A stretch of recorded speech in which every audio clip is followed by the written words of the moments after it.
Bien, chicos, vamos a continuar con nuestra teoría de cuidado integral, pero hoy vamos a ver una actualización ya de la norma técnica de prevención y control de las ITS. Esta norma técnica es muy antigua del Ministerio, que la hemos utilizado obviamente para nuestras clases, que aborda el manejo sindrómico. Pero los que han visto mi teoría se han dado cuenta de las discrepancias que había entre lo que decía la norma técnica del manejo sindrómico, que estaba guiado también por normas de la OMS y de la OPS, pero había incongruencias con lo que decía la FIGO, la COG, ¿no? Y eso les explicaba siempre el manejo sindrómico y el etiológico. Entonces vamos a conversar ahora de esta actualización que es muy importante. ¿Por qué es importante? Por ejemplo, la actualización sigue reconociendo el manejo sindrómico, pero dice que es donde hay un establecimiento que no cuenta con los recursos para hacer un manejo etiológico. O sea, la diferencia ahora es que esta norma tiene ya una cápita y todo un anexo especial sobre el manejo etiológico, que es lo que hemos visto en nuestro fundamento, pero ya te dice que lo puedes hacer en el primer nivel si cuentas con el laboratorio adecuado. Pero si no cuentas con el laboratorio adecuado, entonces seguimos con el manejo sindrómico. Primera diferencia importante. La segunda diferencia importante es que el manejo el manejo sindrómico, el tratamiento en el manejo sindrómico, cada vez se aproxima más al manejo etiológico. O sea, los medicamentos, las dosis, las vías de administración, cada vez se parecen más al etiológico. O sea, en cristiano la guía está mejorando, la norma técnica está mejorando, y por lo tanto las respuestas van a ser cada vez más cercanas al manejo etiológico. Pero ¿saben qué es lo divertido de esto? Que todas las preguntas que han venido del banco del ENAM y del residentado han sido sobre el manejo etiológico. Muy pocas han sido de manejo sindrómico. Y ahora las preguntas que tengamos con esta actualización, pues cada vez se van a acercar a lo que venimos haciendo. Así que en verdad no hay nada que sorprenderse, no hay nada diferente. Inclusive los que han leído esta norma, que están ahí medio loquitos con el síndrome de descarga rectal, no pasa nada, al final es más de lo mismo, porque son los mismos bichos infectando a las mismas conductas de riesgo. ¿Ya? Bacán. Entonces empezamos. Por ejemplo, ¿qué de nuevo hay en el manejo de la úlcera genital? En todo el diagnóstico seguimos igual, si es vesícula o no, y si es vesícula, bueno, sospechamos que es herpes. Le hacemos su RPR, si no es vesícula, entonces es sífilis hasta no demostrar lo contrario y tratamos, etcétera. Eso no cambia la parte del diagnóstico, pero sí el tratamiento. Porque antes, en la norma antigua, se daba la penicilina G-benzatínica o benzilpenicilina, 2.4 millones de unidades intramuscular, está igual, pero, correcto, se le complementaba con algo que cubra Ducrei, ¿ya? El cambio es que ya no hay eso, ya no se complementa, por ejemplo, con la Cipro para cubrir Ducrei, ya no, ¿ya? Y acá lo que le ponen es aciclovir 402 tabletas vía oral cada 12 horas por 5 días, asumiendo que en la historia clínica detectas que ha sido una prima infección probable por herpes. Si el paciente te dice que ya ha tenido varias veces, ya no se da. Pero si asumimos que es una primo porque es la primera vez, entonces aciclovir. El manejo alternativo se mantiene, el alérgico a penicilina, alérgico tipo 1, no te olvides, pasa a doxi, eso no cambió, y el aciclovir sigue estando en el tratamiento alternativo, porque el tratamiento alternativo solo es para el alérgico a la penicilina. O sea, acá no cambió nada, pero eso de aciclovir sí es nuevo. Así que esto sí lo voy a resaltar, porque sí es un cambio importante. Es un cambio importante. ¿Listo? Vamos acá. ¿Qué dice la descarga uretral? Uretral. Entonces todos sabemos que la descarga uretral es un síndrome asociado a clamidia, gonococo y a veces otras bacterias como micoplasmas, ureaplasmas o inclusive hasta tricomonas, ¿no? Eso ya está estudiado. Sin embargo, en el manejo siempre decíamos que había un problema con la norma antigua porque te daba ceftriaxona, ciprofloxacino, ya, con acitromicina. Te daba la cipro para tu gonococo y te daba la citro para tu clamidia. Pero eso no va con el manejo etiológico. Todos sabemos que el gonococo responde a la ceftriaxona.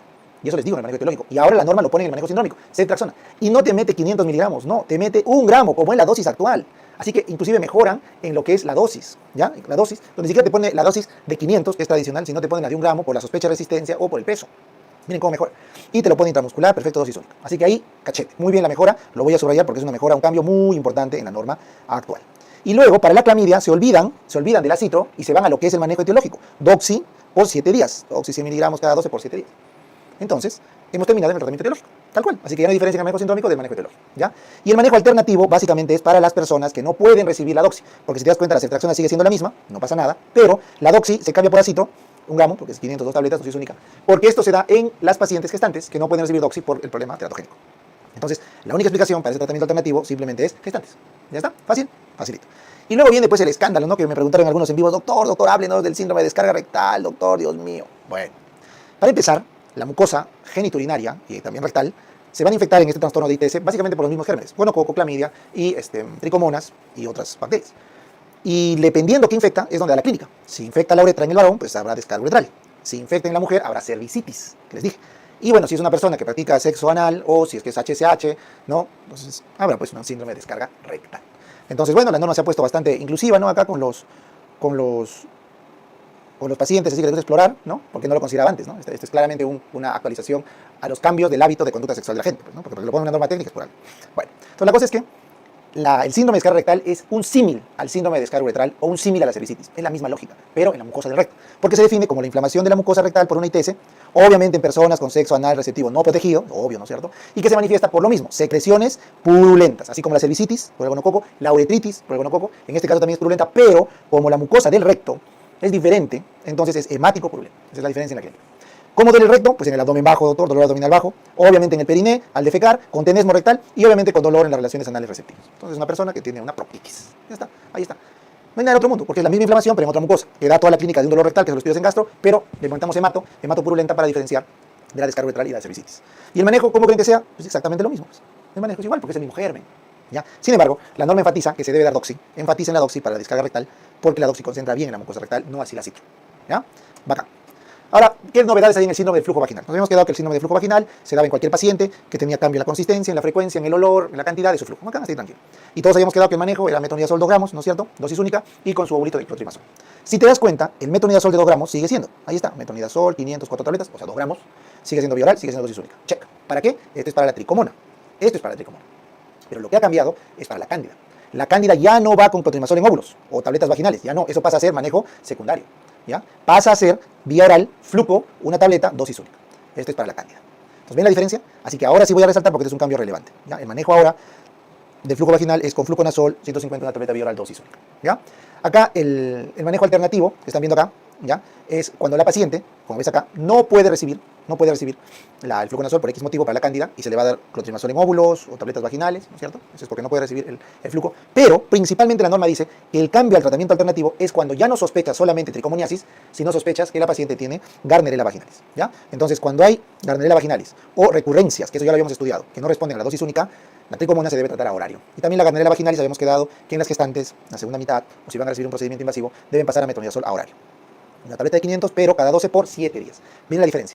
De dosis única, que es para tricomona, 7 días, como siempre le hemos hablado, pero, en este caso, está la especificación de la norma, es si es que ya sospechamos Gardnerella vaginalis y ya no te da la acotación de que sea en gestante. La norma anterior te decía gestante segunda mitad o con instrumentación, acá no. Simplemente si sospechamos vaginosis pasaríamos a eso y esa es la recomendación. ¿Listo? Los pequeños cambios que tenemos que tener en cuenta, pero el más importante, fluconazol. Muy bien, ahora sí, aparece un nuevo síndrome y por eso me gusta poner lo que es la cervicitis, ¿ya? Esto sí me interesa. Los que han visto mi teoría se acuerdan que les decía, la cervicitis no se considera en el manejo sindrómico porque decían que todo paciente con cervicitis lo manejaban como síndrome de dolor abdominal bajo, ¿no es cierto?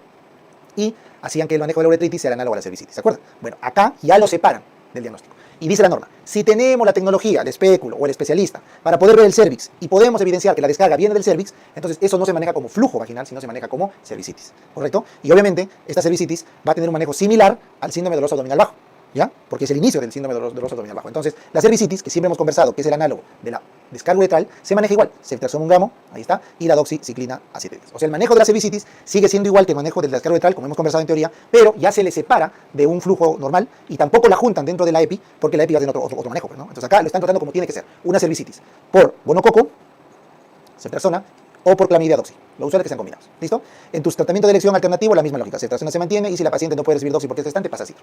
Así que en cristiano, cervicitis, uretritis, síndrome de descarga rectal, mismo manejo. ¿Correcto? Mismo manejo, ¿por qué? Porque son mismos gérmenes. ¿Ya?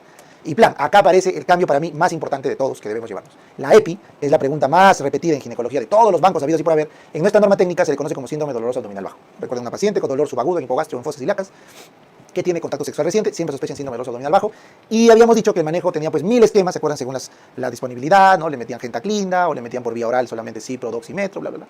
Ahora no, por fin hacen el manejo tal cual como dice la FIGO.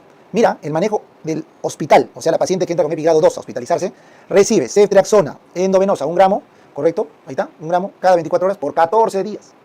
Manejo hospitalización como la FIGO.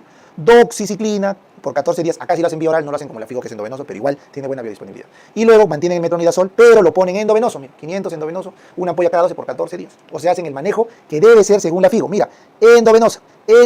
La única que no tenemos porque no hay en el petitorio es la doxi endovenosa. El resto sí. Así que el manejo se aproxima demasiado al manejo de la FIGO, lo cual es bueno. Entonces el manejo de la FIGO ya se parece tal cual al manejo de la norma, salvo por la doxi que no lo ponen endovenoso. Mientras que el manejo ambulatorio, ese sí se respeta tal cual como la FIGO, porque le dan la ceftriaxona en dosis única intramuscular, le dan la doxi vía oral, como dice la FIGO, y le dan metronidazol también a horario, como dice la FIGO. Con la única diferencia que la FIGO te dice que el metronidazol es opcional si la paciente tiene flujo que sospechas tricomona. La norma no lo pone opcional y le da de frente. Bien, entonces eso es lo bueno en la actualización. Se han acercado cada mes a las instrucciones de la FIGO. Muy bien, entonces espero que les haya servido. Es una bonita actualización. No le aporta mucho a lo que ya sabemos, porque siempre les enseñé el manejo FIGO etiológico, pero para cuando estudiamos manejo sindrómico lo cambia todo, ¿no es cierto? Lo cambia todo y hasta aparece ahí un síndrome de descarga rectal, ¿no? Como para meter vicio, y al final tiene siendo como una descarga uretral, viene siendo como una cervicitis. ¿Listo? Muy bien, chicos, espero que les haya gustado, espero que les haya servido y nos vemos en la siguiente. Chao.